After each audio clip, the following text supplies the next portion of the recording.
Is May 31st, 2002, and I am doing an interview with Clarence C. Smith.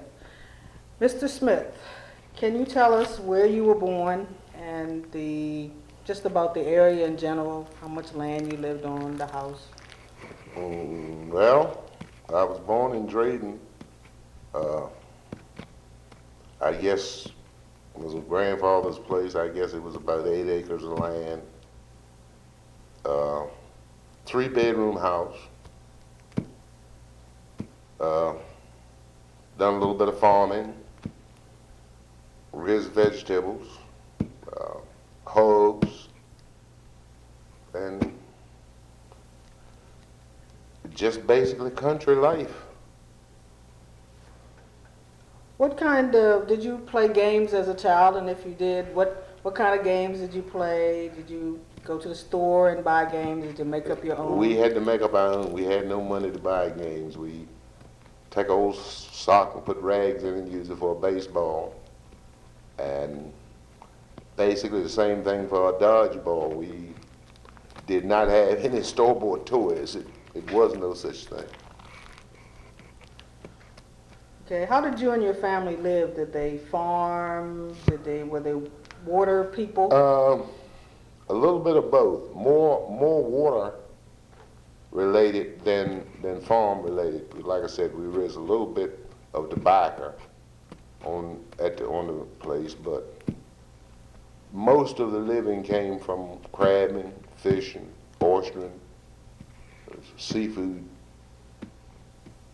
Those where most of the income came from. Did your family go to church, and if so, where did they go? We went to St. Mark St. Mark Methodist Church. Now, and where is that? It's in Valley. What trips did your family take, if they took any, like vacations or None. well, where did you go when you left the farm? What you mean? Like the family, if y'all took day trips? No, we went to some other relative's house or a friend's house, and of course the adults, they had their conversation, and the kids, they played different games, tag and ring around the roses, and like I said, baseball and that type of thing. I mean, it was no trips. Back then we didn't take any trips. Was the family involved in any community activities? Did you have activities, family activities, group activities, community you lived in? No, basically the only community, the only activity was involved with was the church.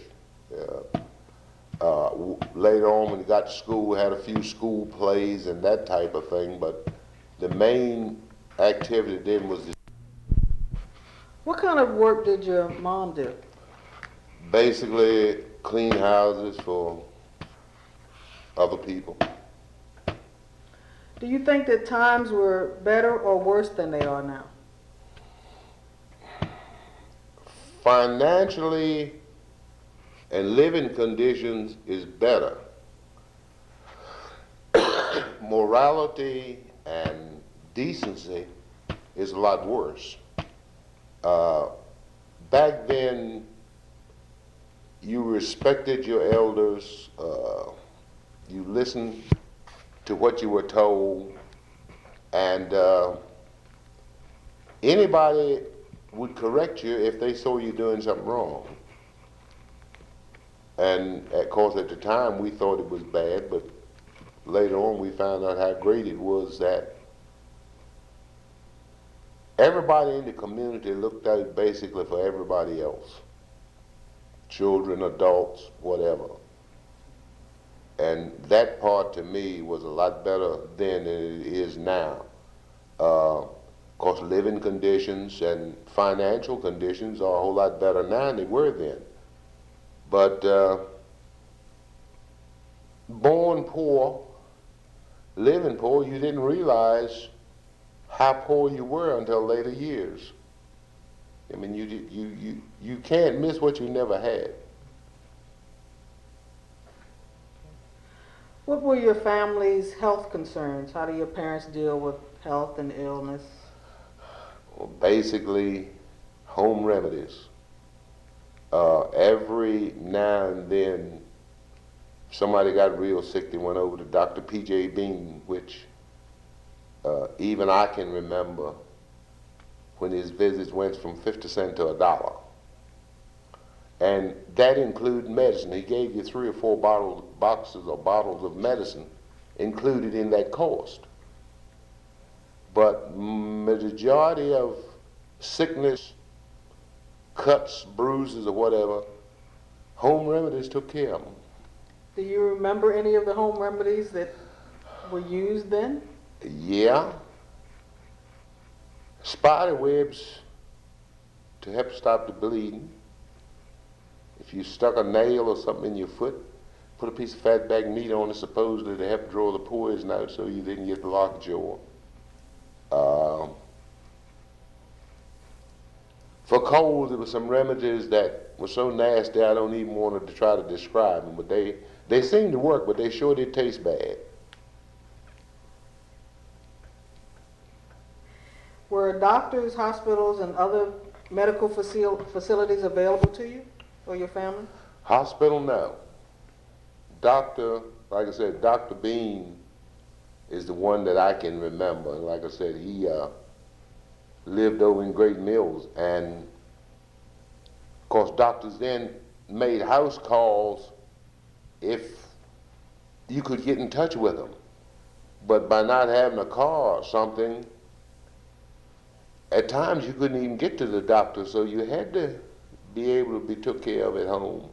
But like I said, when you did get to Dr. Bean, like I said, it went from 50 cents to $1, but that included probably a bottle of medicine and about 3 boxes of pills. How were senior citizens cared for?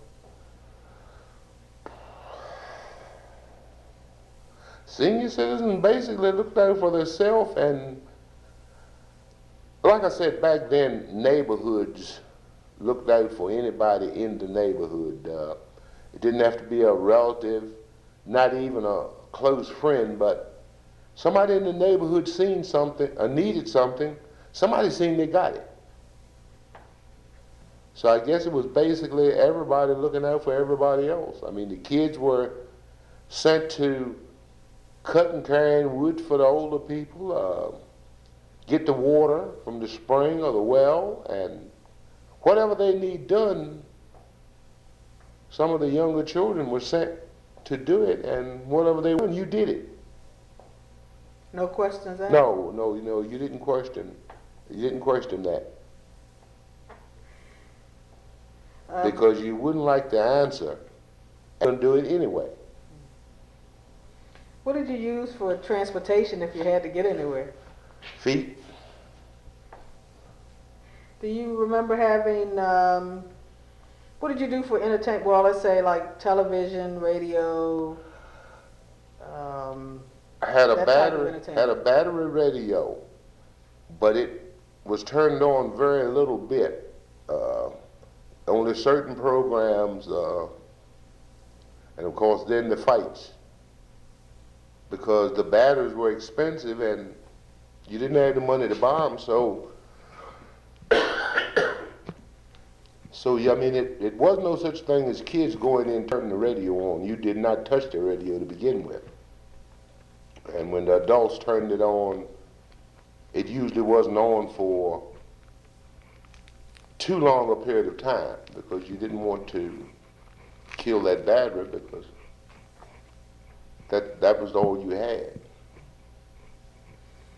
How did black folks get their news in the county when you were growing up? What did they read?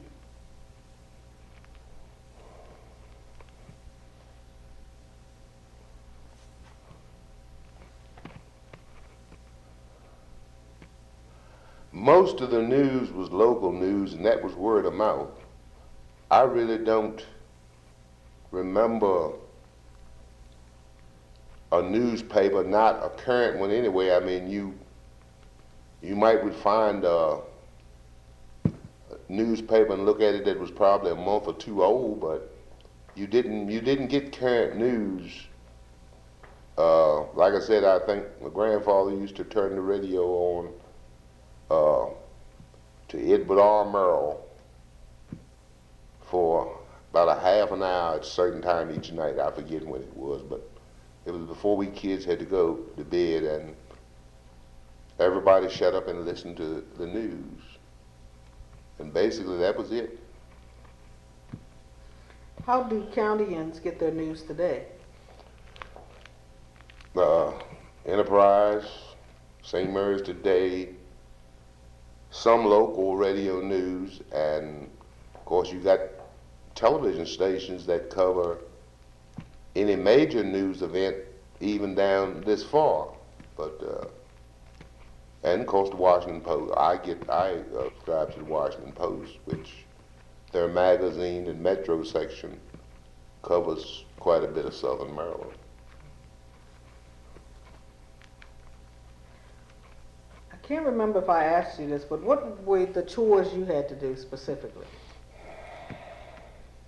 Cut and bring in wood, get in water, feed the chickens, feed the hogs, feed the mule, work the garden, and then certain times of the year, of course, you had to pick whatever was in the garden to be canned, and you picked blackberries in season and cherries and all these things to be canned also, because you didn't can that food when it was available. Winter was right rough. What did you like to do the most of those activities? I guess picking blackberries and cherries, because I would eat a lot of them.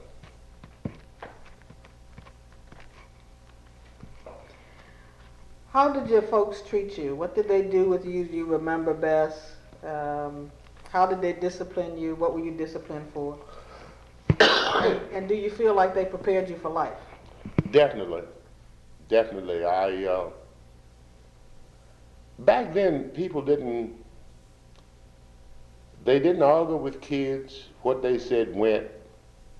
And like I said, I played hooky one day from school the whole time I was going. I went up and I made sure I missed the bus, and I went home. And my grandfather never mentioned it, but he got the crosscut saw out and hung me on the crosscut saw till lunchtime. Well, we went in to eat, and I'm going to eat slow so that I can get a long break. When he got done eating, he said, "Come on, son, let's go." And I ain't finished eating yet. "Yes, you are." And then we went back out, and we was on that crosscut saw until dark. Then I had all of my regular chores to do after that. And the next morning, I was there half hour before the bus came. I want to make sure I didn't miss the bus, because that saw was still waiting. But this is the way they got their point across. They didn't argue, they didn't do a lot of talking, but you knew they knew.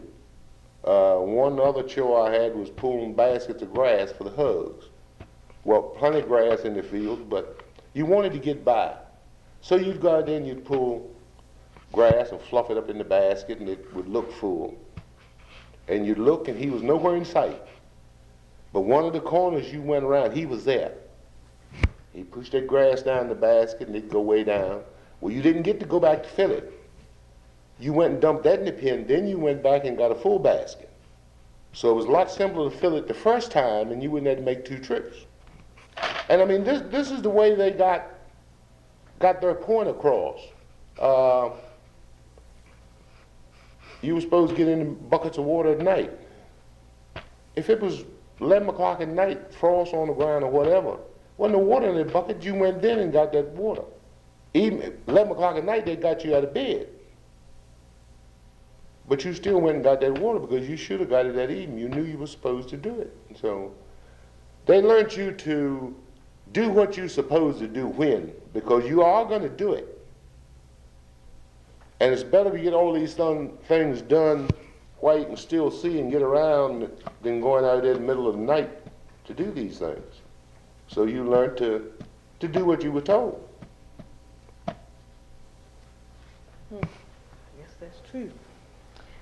Well, where did you go to school? How did you get there? What was your classroom like? Well, we went to Drayden School. I did for, I think, until 4th grade. One-room school with a wood stove and a water bucket, not even a water cooler, and one teacher for 7 grades. And then when we left there, we went to what they call #1 school, which was at Valley Lee. And we had stepped up in life then. It was a 2-room school. It was Cara Jameson and Mary Kay Mercer. Miss Mercer taught 1st, 2nd, 3rd, and I believe 4th. Miss Jameson taught 5th, 6th, and 7th.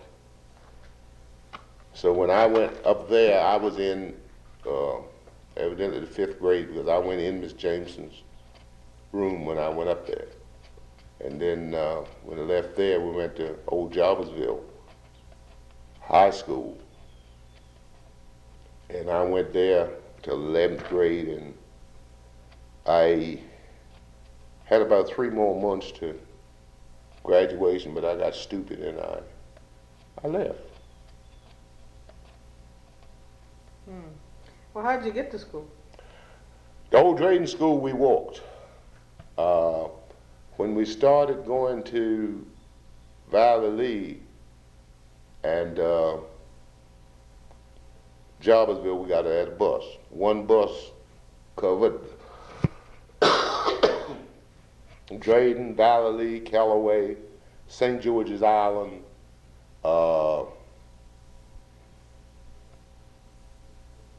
and it went up towards Seven Gables, all up in that area, and down 235. That was when we was going to Jarvisville. And he was on the bus approximately an hour and a half to 2 hours. Is that before you got to school? Yeah. And after you left from school too? Yeah, because down in Drayden was his first stop in the morning and his last stop in the evening. When we left school, we went up 235 and went to Seven Gables area. Then we come on over and he went to Mulberry Field and down through Piney Point, Tall Timber, St. George's Island. Then you came back, and then he went in Drayden.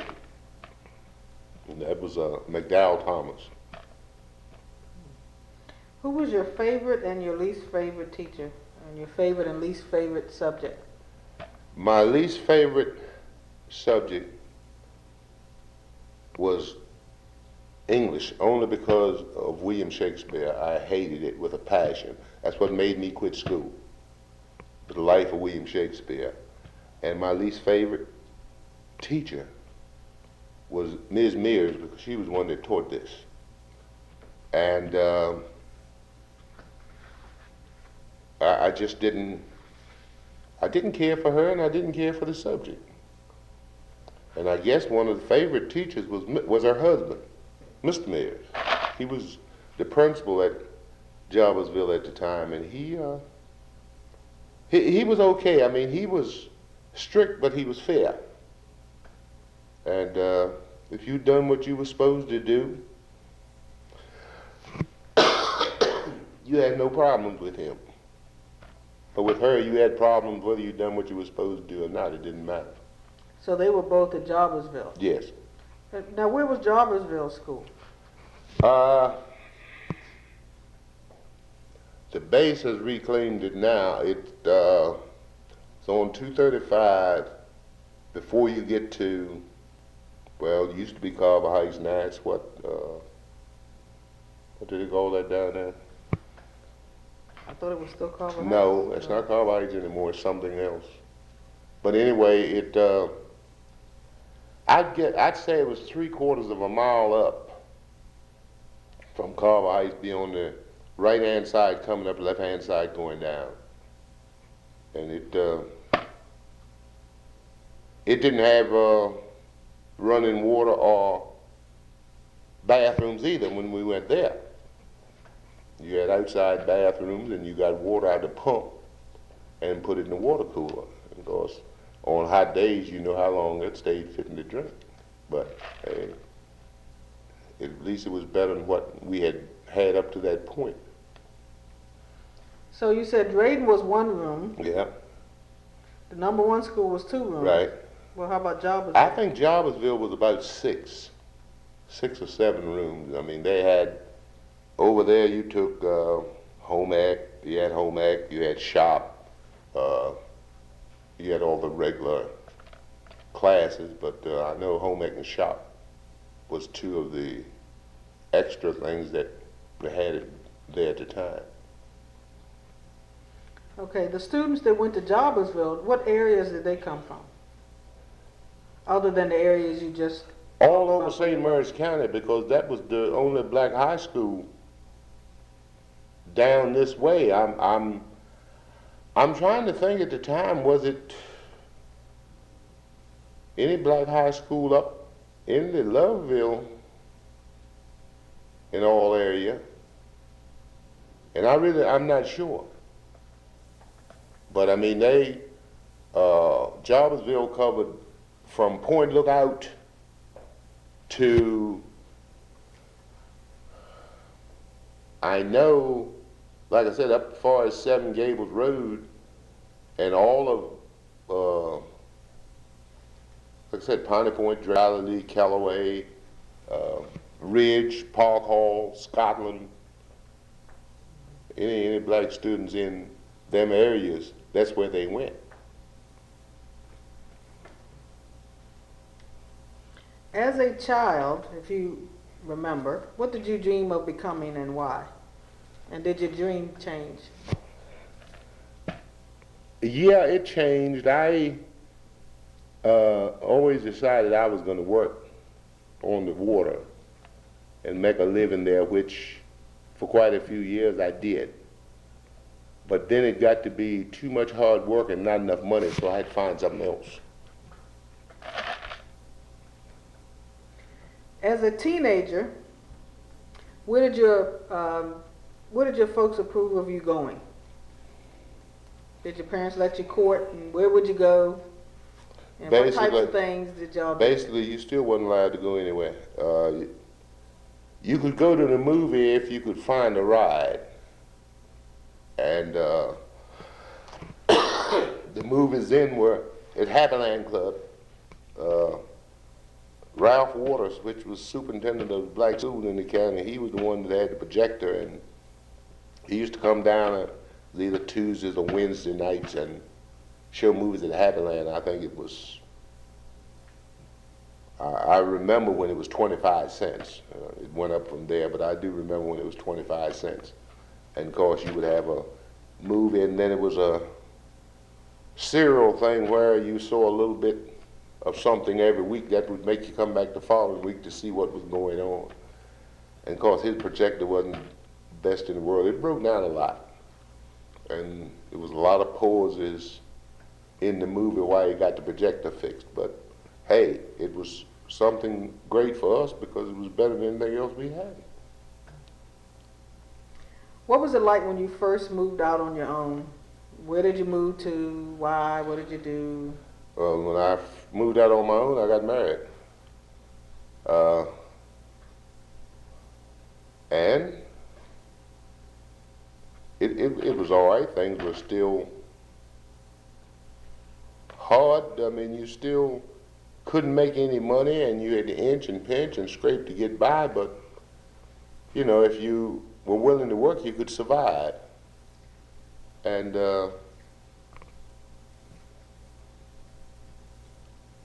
that's the first time I left home, like I said, when I got married. What kind of work have you done to support yourself? Dug ditches, oyster, crab, carpenter's helper, ran heavy equipment, drove truck, worked on a farm, and installed storm windows, storm doors, ceramic tile, floor tile, And then 30-some years ago, I went in business for ourselves, and that's where we stayed until we retired. Okay, of those jobs that you just mentioned, describe a typical day on either one or a couple of those jobs. Well, oystering, you went out as early as you possibly could, as soon as you could see, because you didn't know what the weather was going to get like before the day was out, and you needed to get as many oysters as you could in the boat before the wind made you come in. Oystering, like I said, oystering was, you made right good money oystering, but it was cold, wet, nasty work. Now driving the truck, it wasn't too bad. But you still wasn't making any money. I drove truck 5.5 days one week, 6 days the next per week, and you're making $50 a week. You know, for driving, you get a half a day off every other Saturday. And running heavy equipment was all right, but it was hot, dirty work. And I'd come home at night, and running heavy equipment caused all that heat coming back on you, and when you take your socks off, skin come off your feet, some of it, with your socks. But you went back the next day because you had to have that paycheck. You know, you didn't want to go back, but you did what you had to do to keep a roof over the head and food on the table. Okay, now you said you went in business for yourself. Can you describe that business and just... Well, I was working for Bob McGee, and he decided he was going out of business, which at the time he was running a tire shop. So me and my wife got together, and we decided that we would try to buy the business as long as we didn't have to get our house involved in it and the business go bad and we'd be outdoors. So we ended up getting the business, and I guess I ran the tire business about 4 or 5 years. And then I started taking in 1 or 2 lawnmowers to have something to work on in between tires, and that seemed to have been a lot better business to me than the tire shop. So we phased out the tire shop and went strictly lawn and garden repair, and that's what we did up until December 2000. Turned it over to my son, and he's running it today. Now, are you, you have another business that you're doing on the side of that? Yeah, school bus contract, 35 years, which as of June 11th, 2002, I won't be in that anymore either. I will still have a bus on the road, but I won't be driving one. Right now we have 2 buses on the road, but mine time runs out on it as of June the 11th, 2002, and I'm not driving anymore. Now the other bus, it has 3 more years on the road, and when time runs out on that one, it won't be on the road anymore either. So we will be fully retired. Can you talk about some of the experiences that funny, strange, unusual things that happen on the bus? Yeah, one real, I thought it was funny, the woman didn't think so. We, it was about 4 buses at the time going through Norris Road project over there, and the woman had children on, about 3 of them, and she would come out and get on the bus and chew the bus driver out. So she come out to get on mine, and I told her, I said, lady, I can handle this. No, when the kids hit the blacktop, they're yours. When they hit the step of the bus, they're mine. So she was behind the kids, and she was coming on the bus. Last kid come on, I shut the door. Because I told her, I said, anybody get on here, go to school. Well, the next day she was out again, and she called herself smart. I guess she got in the middle of the kids, and she got on the bus. When the last kid got on the bus, I shut the door and went on to Esperanza School. And this lady was in her house coat, bedroom slippers with curlers in her hair. And when I got to Esperanza School, everybody had to get off. And I left her standing in the middle of Esperanza School parking lot and went on home. Or come on back for the next run, but she never did do that again. And I don't think she thought it was funny, but I really did.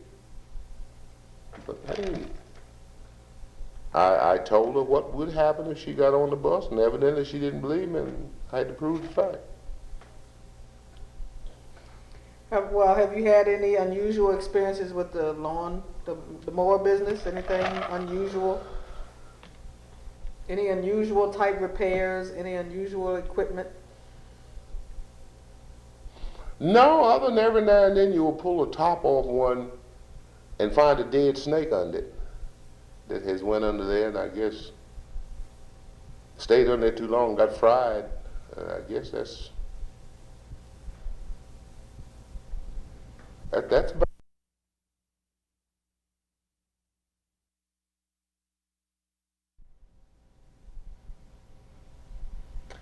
How did you meet your spouse? How old were you? I was 17. A friend of mine got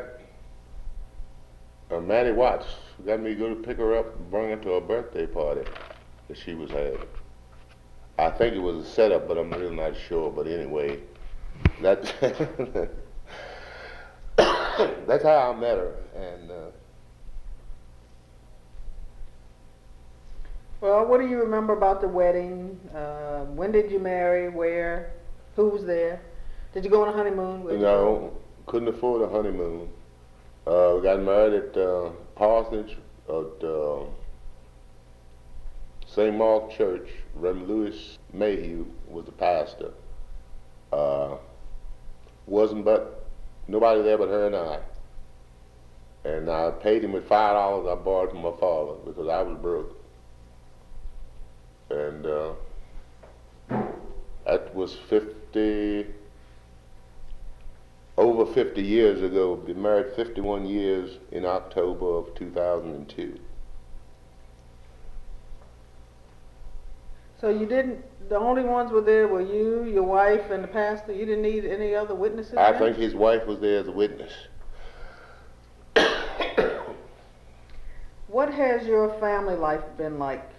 Describe your marriage, your relationship with your spouse, relationship with your children and grandchildren. As far as I know, everything is fine. With the grandchildren, some of them is,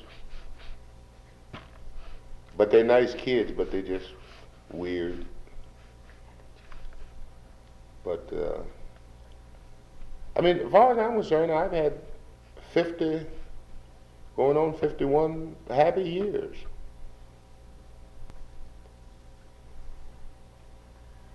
What part has religion played in your life?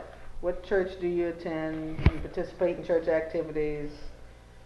For the last, I guess, 15 years or better, I've been attending Bethesda United Methodist Church, where we are taping this at now. And head of finance and president of the trustee board. And we, as far as I'm concerned, we're doing remarkable works at Bethesda, and I enjoy the accomplishments that we are making. We have a supportive pastor that's willing to work, and we have members that are willing to work, plus financial support. And for a small church, I just don't see how things could be any better than they are. And we have In the last 10 years, we have added to the church twice. We put bathrooms in the church. We have added on to the hall, put a kitchen in the hall, bathrooms in the hall. We got air conditioning in both buildings, central air. We have two ministries going, which is clothes closet and food pantry, and we built a addition onto the hall for the yard sales and clothes closet, and done a section of that for a food pantry where we give out baskets at Christmas, Thanksgiving, and of course we are willing to help anybody that needs help any time of the year, not just at Christmas and Thanksgiving. Are you involved with other churches or religious organizations? Me and my wife, we support all churches that, religion or their faith really doesn't matter. We support Catholic churches, we support other Methodist churches, Baptist churches. It's just something we have always done, is we've supported all religions. We don't, we do more support in our own church, of course, but that doesn't stop us from supporting all the other religions also. What role does religion play in your life? I would say way above anything else. It has showed me a lot. I've learned a lot. I've seen that you give and you'll constantly get back more than you give more, you get back more. You put in your labor and you are dug tired when you finish the job, but then you look at the job that you have accomplished and you're not that tired anymore. And we have some good people. We have good people at Bethesda. And it's more like a family than a congregation, as far as I'm concerned. Everybody knows everybody. We at times spend almost as much time out in the yard talking after service as we do during the service. It just, people don't seem to want to go home. They just like to talk to each other, and I enjoy that.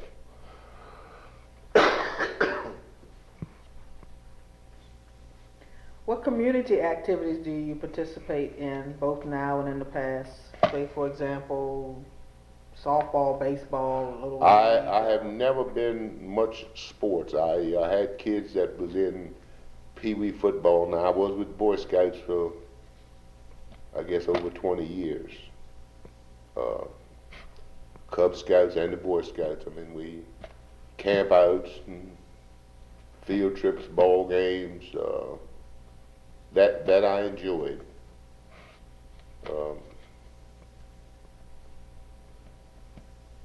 But I've never been personally that much into sports. I played some football in high school, but sports to me is just too easy a way to get hurt. So I just never did participate that much. Are you a member of any organizations? I guess basically Minority Business Alliance is about the only one other than the church.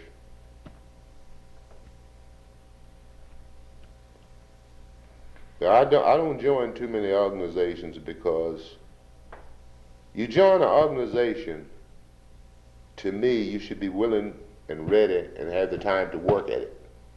Just to join to say I belong to this, that, and the other, which seems like me a lot of people do, it never was for me.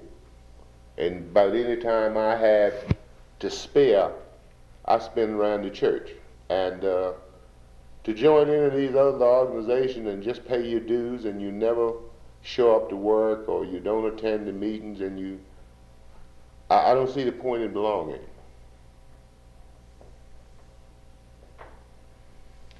How do you feel about life in general today in St. Mary's County? Life in St. Mary's County in general has improved. It still has a long ways to go. We still have prejudice. We have, I saw it's a two-tiered system, but it's really a three-tiered system. But like back further in the interview, I talked about running heavy equipment. Well, I worked with white operators, and I was as good operators as they were.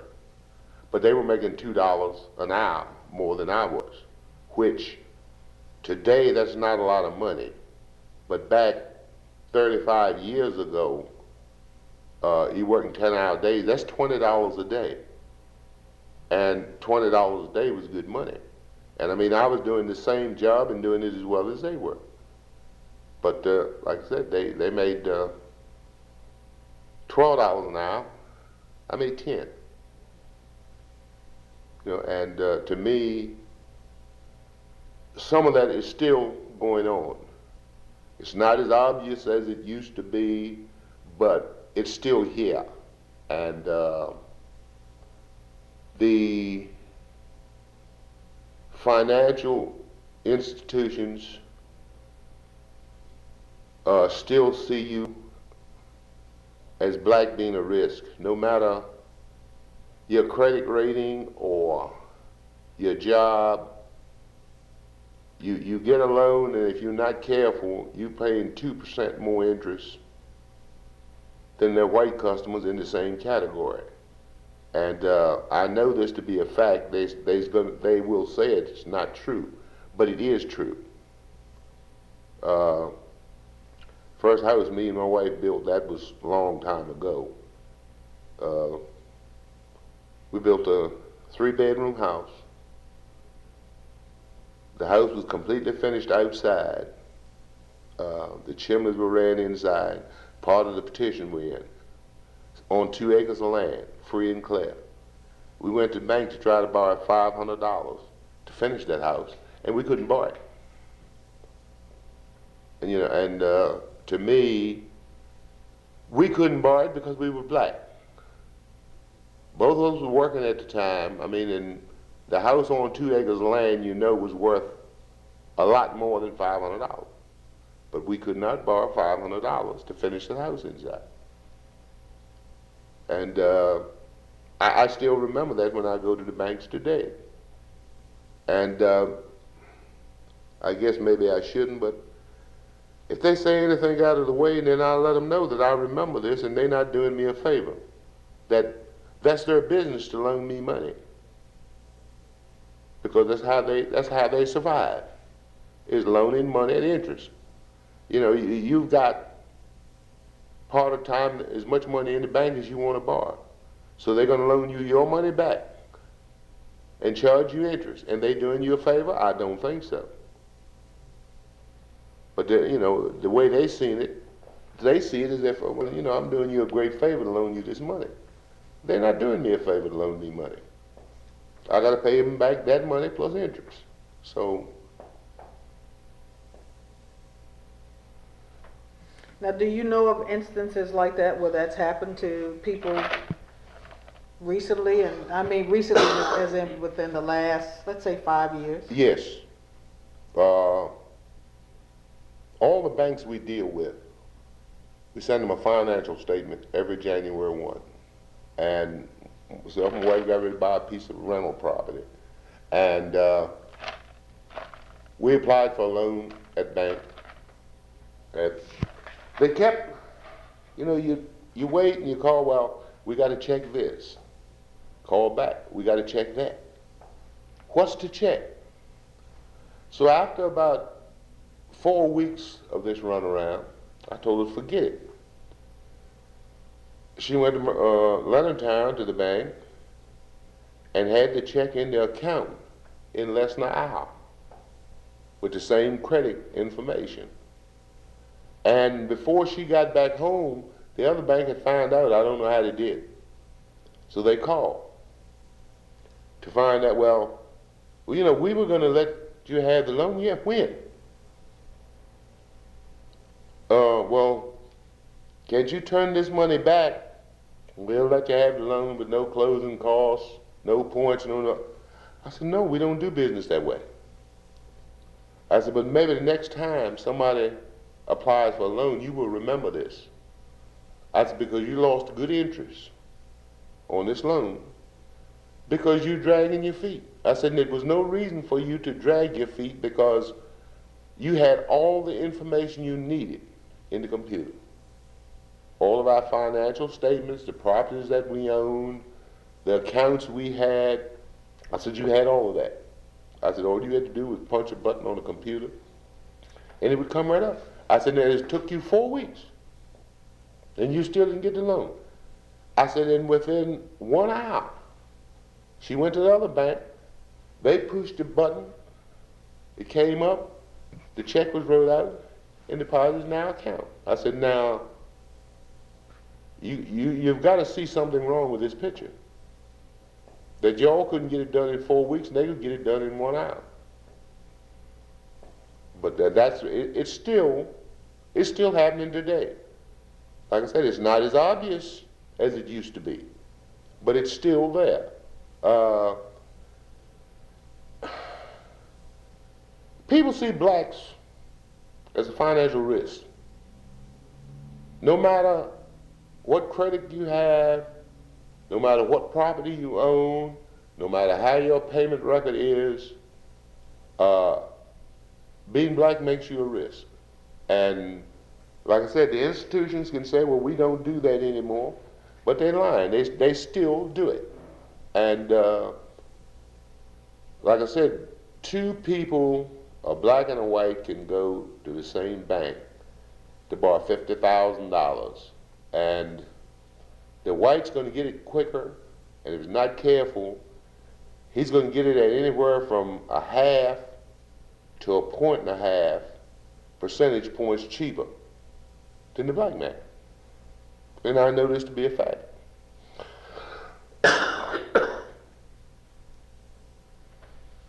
Do you notice that, you say that's in finance, do you notice that in, let's say, housing in the county, different housing that's available, or yes. other? It's in every part of society. Like I said, some of it is more obvious than others, some of it is worse than others, but as long as you're black, you have a image problem. Like I said, you go into the store and a black person and a white person go in the store together, in a department store, and they go different ways. If anybody's going to be followed, it's going to be the black, because you are supposed to steal something before you leave. That's their thinking, that's their attitude, is that you black, you're a thief.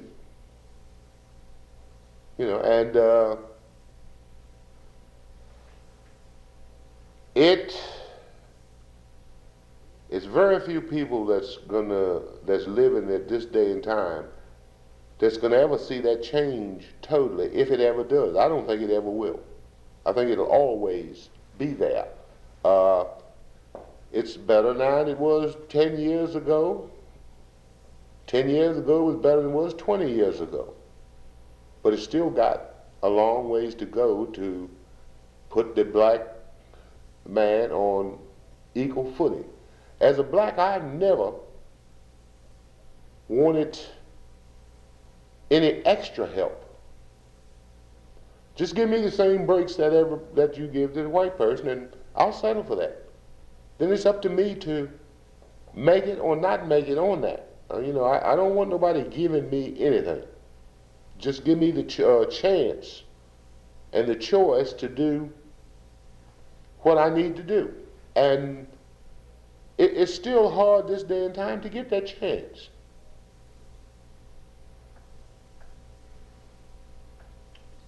I mean, you go out here today and look at highway construction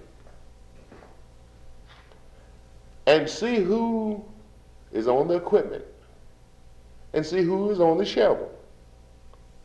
And don't tell me it's not plenty of black operators out here, good ones. I know of plenty of them.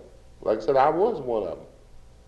But if you look, 80 to 90% of the operators is going to be white. You might see some blacks driving trucks, but the 90%, 80 to 90% of the equipment is going to be ran by whites. But if you look at the rakes and shovels, that type of equipment, then 90% of them is going to be black. And as a black to go out here and start a job, you have got to be good already. A white person, if they know a little bit about it, they will help them along. But if you're black, you almost got to be an expert from the beginning. And I know this, again, to be a fact. It's not something I think or something somebody told me. It's something that I know for a fact.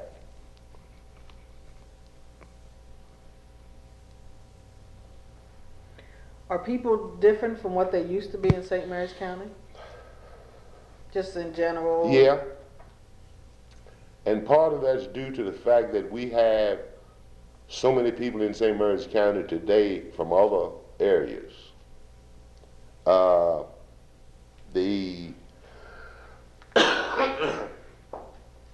The farmer, because like I said, back years ago, basically the black men were watermen and the white men were farmers because they had farms. They could get farms. Black man, I mean, if he might get 8, 10 acres, but it wasn't enough for him to make a living off. So he used that as a part-time thing, and he went to the river to make a living. Of course, now that farming is about dead, river is basically about dead. It's a different ball game today, but people has changed in the county, and in some areas it has changed for the better. Other areas I'm not so sure. And what do you mean? Well,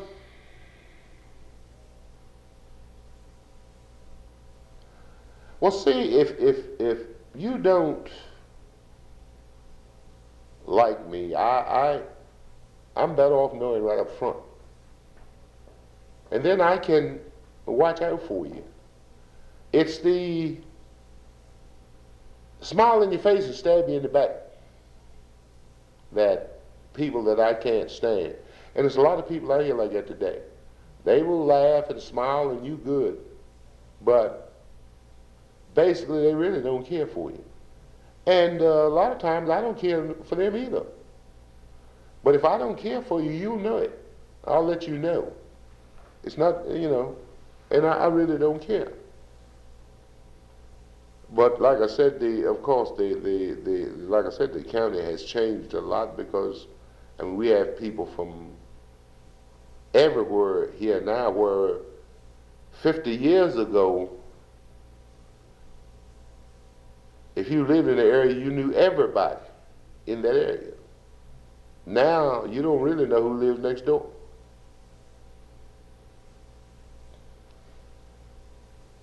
How are the teenagers different from when you were a teen? Well, no respect, no pride in their parents or their self, their attitude. Now, let me back that up. That's not all teenagers. You have teenagers out here today that's good people. They are manly. They have respect for themselves. They have respect for other people. But that's the way their parents risen. And to me, a lot of the teenage problems today goes back home. They have no home training, and that would really tee some people off. But like I said, I've been driving a bus. School was 35 years. I'm hauling grandchildren of some of the first students that I hauled. Not their children, their grandchildren. And it's just as much difference in the kids that I'm hauling today and the kids I hauled 30 years ago as it is night and day. They're loud, they're abusive. A lot of them has nasty mouths. And the parents say, well, they're not like that at home. Kids are not going to be an angel at home and a devil when they step out the door. It just don't work that way. But it's just the teenager of the day, or a big portion of them, has no resemblance of the teenager 35, 40 years ago. I mean, they're different.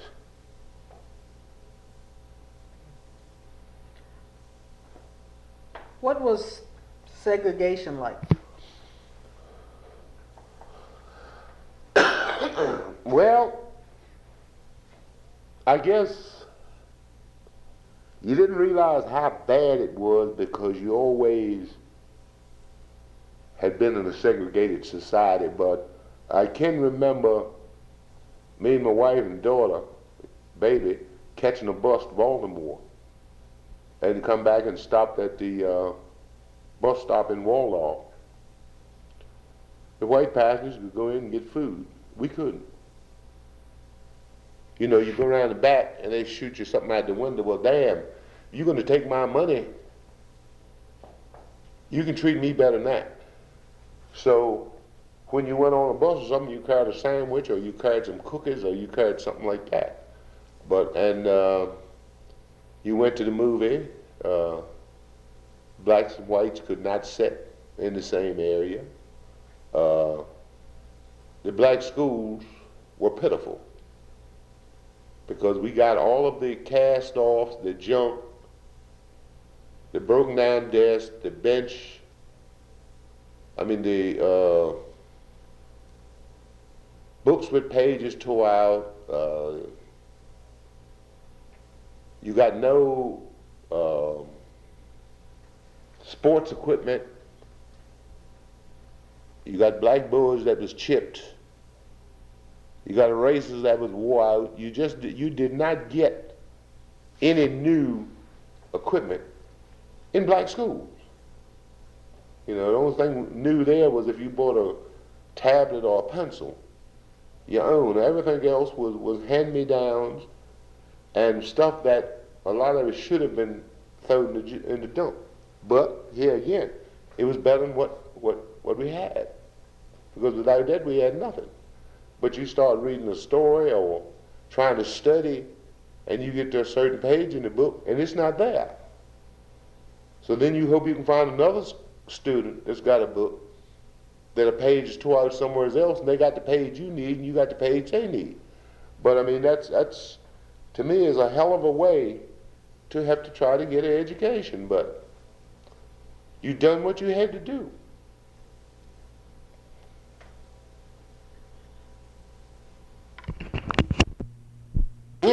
It was bad, but I don't guess it was as bad here as it was in some other places that you read about or heard on the news, because people knew where to go and who to bother with, and you went your own way and left other people. You didn't bother nobody else, and you hope nobody didn't bother you. But like I said, in later years when I had baseball teams, county baseball teams, and if a black team beat a white team or a white team beat a black team, and then part-time there was word said and one thing led to another, and that could end up being a fight. And of course, if a lot of the white establishments, they didn't even want you to pull up in the yard. I mean, they just didn't want you on the property, period. So if you did, I guess I'll put it just like it was. You had a bunch of rednecks that wanted to start trouble, and it wasn't just whites that would start trouble. If a white went to a black establishment, or a couple of whites, then the blacks would be just as bad. So, I mean, it wasn't totally one-sided that it was only the whites that was looking to start trouble. It was blacks that wanted to start problems also. And my attitude has always been live and let live, and you know, you don't bother me, I won't bother you.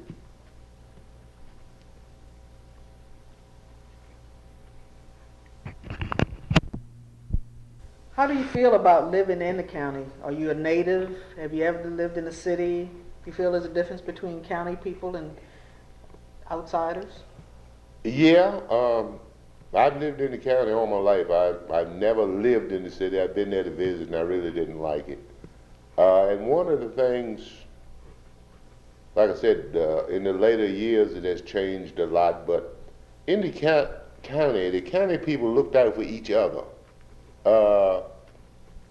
If a neighbor needed some help, you got it. It wasn't, you didn't even think about it. I mean, it was just something you went and done. Or it's something they came and done for you, and you insulted them if you offered to pay.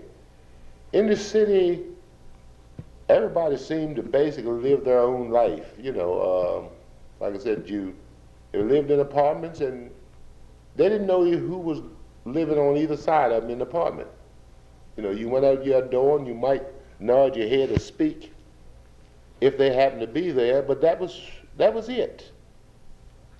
I mean, some areas of the city, I heard, you know, they used to have block parties and whatever and get together and have these things, but to me, country living has always been about, up until the later years, you didn't even have a lock on your door. You didn't lock your car. When you put something down, it stayed there. You didn't have to worry about where it was going.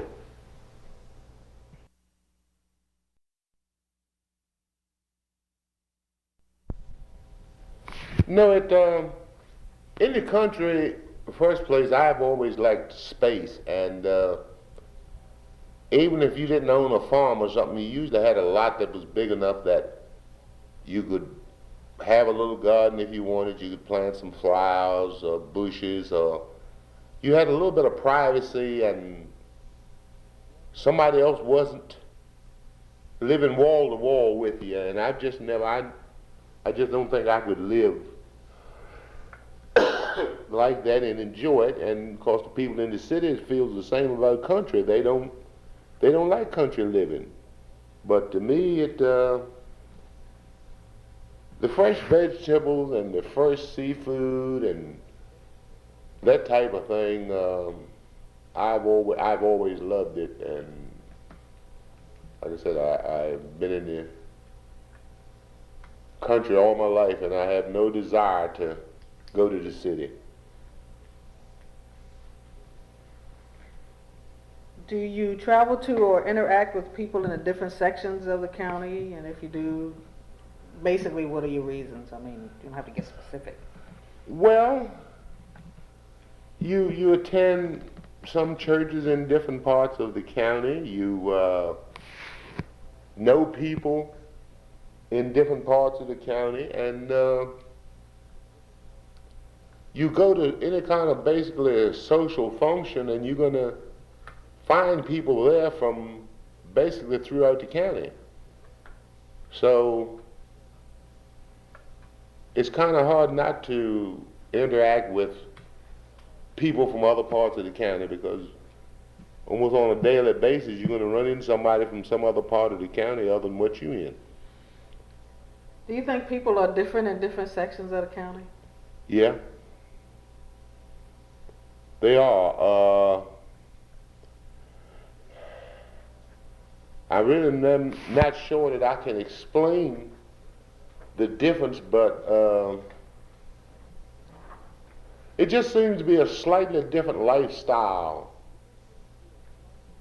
saying the lower part of the county from the upper part of the county or the middle part of the county. It's nothing that you can really tie down and say that's this or that's that, but it's a slightly different lifestyle in different parts of the county.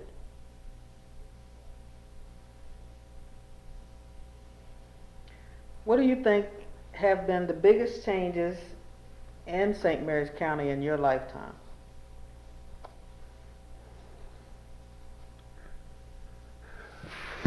I guess Tucson Naval Air Station coming in and giving people jobs other than on the farm and on the water. And then, of course, by the base being here, people come here. I mean, the growth has been unbelievable, and the way it's going is still unbelievable. So I guess, I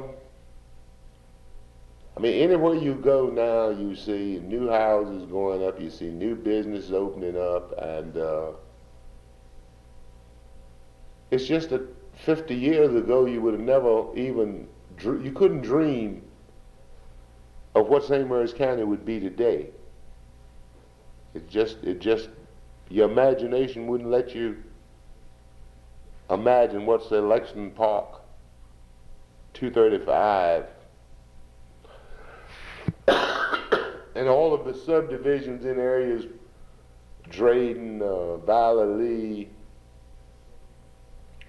I mean, down in Drayden, it's subdivisions going up down there. And I mean, that was one of the rural outlying areas that you never did think, or well, I never did think would build up. But now they're building $300,000, $400,000, $500,000 homes down there. So it tells you how much I know. Were county people hostile toward the government for taking their land to build a base? Not really. The biggest portion of them, no. Because by today's standards, they gave it away. But by the standards then, they made out all right. They got more, a lot of them, I think, than they thought it was actually worth. And of course, at the time, nobody, like I said, couldn't believe that it would ever be to where it is today. I mean, with the size and what's going on and the money that's put in circulations. But I don't think anybody really got greatly upset that they took the land to put in the base, not according to what I've heard and read over the years anyway. So did any of your family have to move off of land on the No. base? Well, I had an uncle that I think was still working on a farm over there at the time when the government took it. And but here again, he moved over there, and a year later, he was back over there working with the contractors. He ended up at Silver Service, and he retired. So he left one job and went back with a better job to basically the same place with a retirement in it. So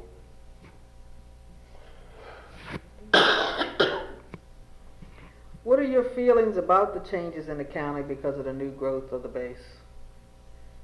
I don't know if we specifically covered that. I think the base is great. I think what it's doing for the county is great. But I have nightmares thinking about what if that base ever closes, which they said can't close. That's what they said about all the others that is closed. But if it's not that big a work base in St. Mary's County that's not tied to the base. Yeah, you got construction, home construction, you got road building, you got automobile sales, but all that money is still basically coming off the base. And with all of the office space that's built, all of the stores that has opened, and all, I mean, everything is still basically tied to the base. Our county income is tied to Patuxent River Naval Air Station. And if it ever closes, I see bad things for St. Mary's County.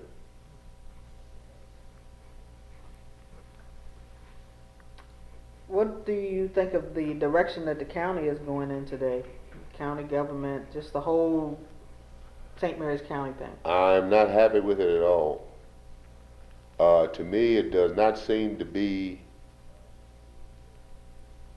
enough planning being done. And to me, you can't see but so far down the line of what is going to happen, but some of the things we have done in this county that has cost a lot of money to do, taxpayers' money, by the time they were finished, they really weren't what they were supposed to be. And we need better accountability of the money that the government, the Board of Education, all of the county is spending. I don't think we're getting a dollar's worth of value for the dollars we spend. I told the county commissioners once at a meeting, I said, I knew all of y'all before you were county commissioners. And when you spent a dollar, you wanted $1.10 worth for it. I said, but then you got to be county commissioners, and if you could get 60 cents for a dollar, you seem to be happy. I don't understand what happened. You know, I mean, taxes is a way of life you're going to forever pay. I mean, you got to pay it to run the county. But when they have money to do anything with, things that shouldn't be done, and after you pay your taxes, you got to inch and pinch to survive, that doesn't really make you happy, or it doesn't make me happy. Is there anything in specifically that you're talking about, or instances? Well, that you care to mention?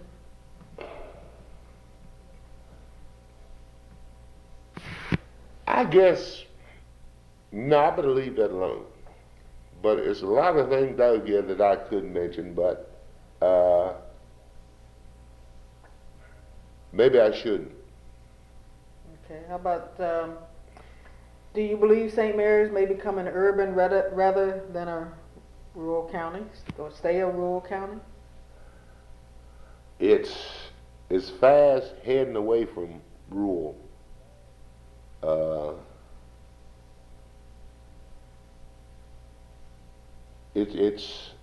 Well, for instance, 20 years ago, I left my shop on the bus, heading down the road in the morning.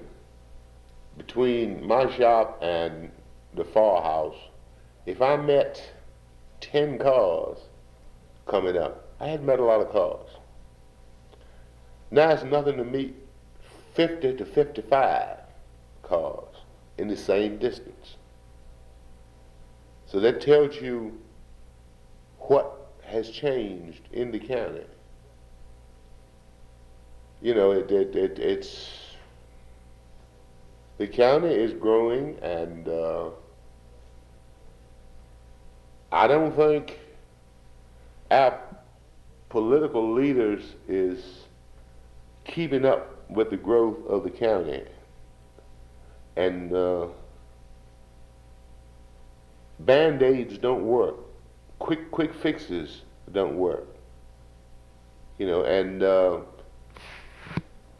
all agencies is never going to be happy with the money that is allotted to them. But as individuals, we're not always happy with our paycheck. But we have to make do with it. You know, and we have to learn how to survive with the paycheck we get. We wished it was twice as much. It's not. So you learn how to spend what you got and get the most out of it and survive on that. Well, the county can't seem to do that. You know, if you got to make some tough decisions and make some cuts, then you got to do what you got to do.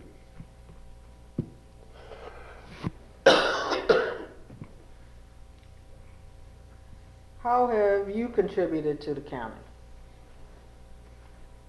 Through your work, paid, volunteer, family, citizenship, politics, values? Well, I guess me and my wife have always tried to help the elderly, sick. Like I said, we support what we consider worthy causes, because I have never been one to giving much to the big charities. I'm not sure how much money is going to help what it's supposed to help and how much of it is going to support other things. So, I mean, if you got $20 to give and you go out here and buy $20 worth of groceries for a family that needs it, then you know that they got your $20. You give it to an organization, does $5 go to help the victim, or 10, or any? There's no way for you to know. And since it's your money, I would say you can handle it better than anybody else. And, you know, like I said, I never belonged to a lot of organizations, and I never will, because it's just not my thing. But I mean, as far as giving a helping hand to people, groups, churches, whatever, always have, as long as I'm able, I always will. What awards or certificates have you received, achieved? Let's see, I've got a whole drawer full of plaques and awards from Lions Club and the Optimist Club and Boy Scouts of America and Bethesda Church and Minority Business Alliance. But to me, plaques and certificates are great, and when people give them to me, I appreciate them. But that's not what I work for. I work or do things for the satisfaction that I get out of it. My self-satisfaction to me is a lot better than a plaque. But I mean, you know, if somebody gives you a plaque or a certificate, I think it's great. I appreciate it. But that wasn't the reason I done it. You have people out here that do things because they are going to get an award. To me, that is not a charitable type of thing if you're doing it for the award you're going to get. Because you're doing it for payback.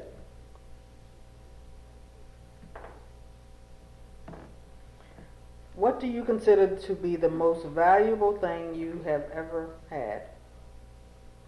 Something you could not have done without in your lifetime, and why? Religion. Why? It has learned me how to deal with life's problems, daily problems, how to not get upset when things go wrong, how to work with other people, appreciate other people, not see faults in other people, just see things that a lot of times they don't even realize that you don't care for. But you overlook these things and move on. And to me, I guess, I guess religion has done more for me than anything else other than my health in my lifetime. But like I said, we were brought up in my grandmother and grandfather Clarence Church when we were kids, and you was at church almost all the time. And of course, in a few years there, I kind of drifted away, and church was just something I passed and looked at as I went by, and didn't realize how much a part of my life it was until I started going back. And I found out I had been missing an awful lot by not being there. Have you done everything in your life that you wanted or planned to do? I have, yeah, and I have done more and accomplished more than I ever thought was humanly possible. I just